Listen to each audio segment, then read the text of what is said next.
My name is Herman W. Burdine Jr. Nickname is Put. United Houma Nation. Indian name Plenty Wolf.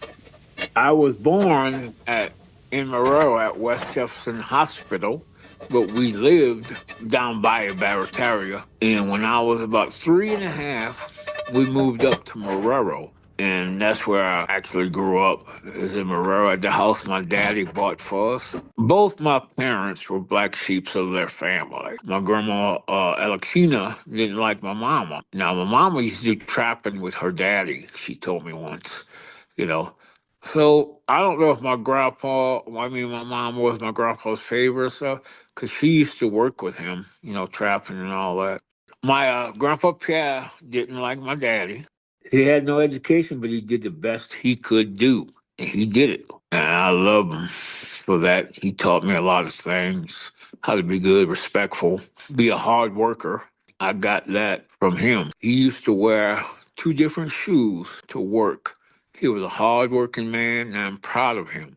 I love him. He gave me my name, but he was a drunk. He was an alcoholic, and I didn't like him when he drank. But other than that, my daddy worked for our family, provided for us, and that's what a man's supposed to do. Them guys would tease him about wearing two different shoes because that's all he had. He didn't want to spend any money on new shoes because he was trying to get a house. That's the type of person he was. A hard worker, and he cared about us. And I mean, I said it all. Two different shoes. Come on. He didn't want to go buy him a pair of work shoes because he knew what he had plans for.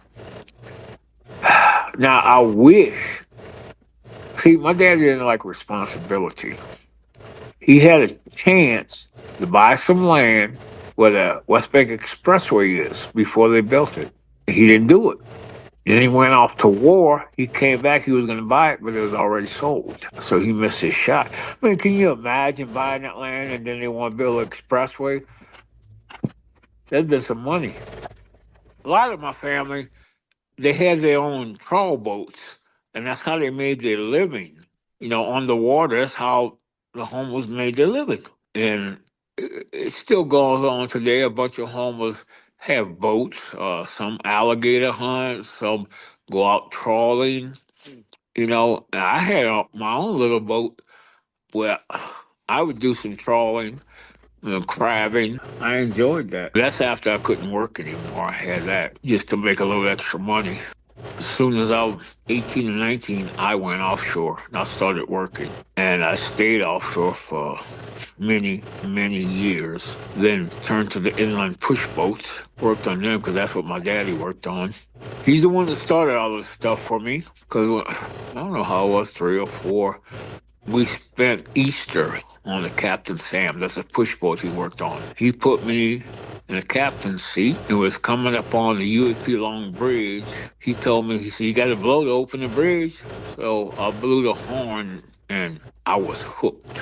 I knew what I was going to do for a living. We got married 1985. I think we had a little honeymoon. We didn't have much money back then. Still don't. And she turned out to be the best wife I could ever have. She didn't cut me no slack. She made everything special. She taught me how to read and write to get my captain's license. She was a tough teacher. Man, it was horrible. We was up so late. She's helping me study. I was falling asleep at the table. She said, "Pooh, wake up!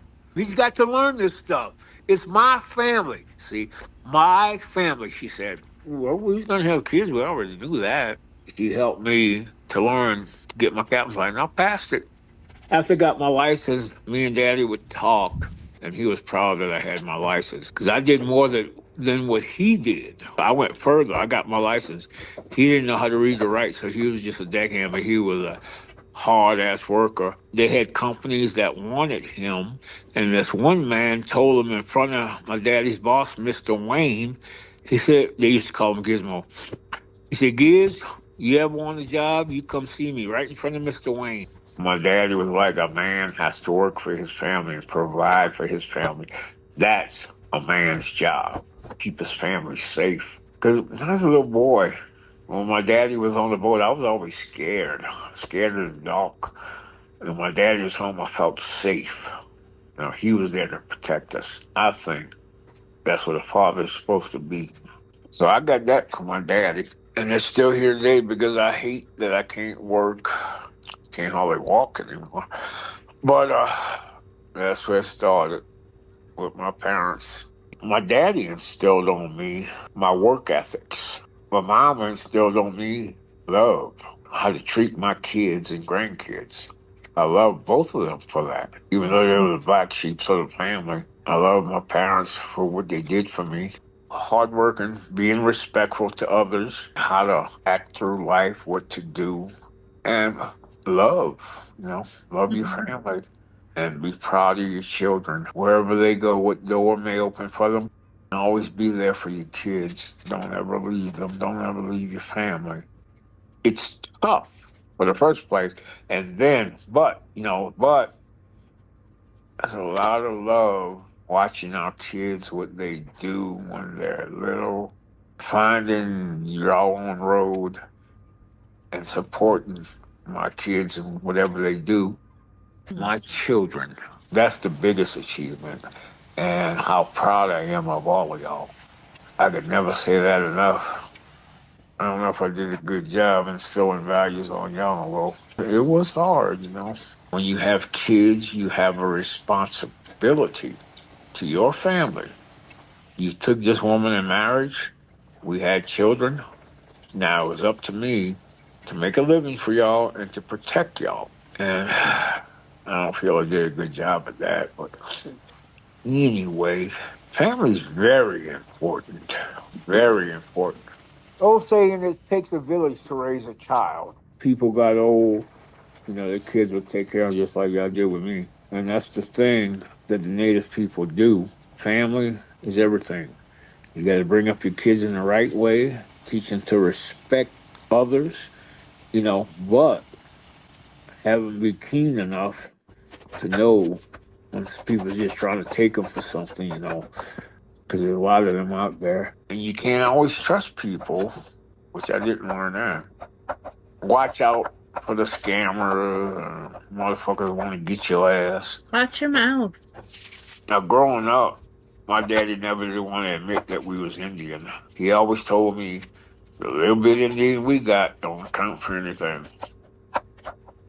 And I understand where he was coming from. You don't really trust too many people because they will get you. And it's always be kind. When I'm talking to someone, I always say, please, thank you, and all that, because that makes a difference.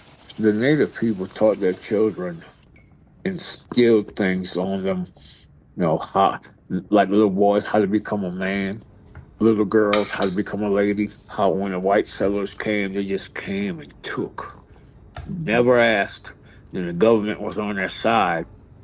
The thing you gotta remember, that's how to instill the values of our people and teach them the history of their family, their immediate family, where they come from, who's gone before them, what kind of people they were. And that's why I want you to make sure you tell your kids, everyone has to know. The grandkids on down the line, I'm going to have great grandkids also. They always need to be taught about their heritage, grandparents, the people that they were. Like my daddy was a hard worker. My mama showed me love. She loved us. And my daddy did too. That's why he was a hard worker. He was supporting his family. That was his ultimate goal, his family. The importance of family. Family. Family. Take care of your family.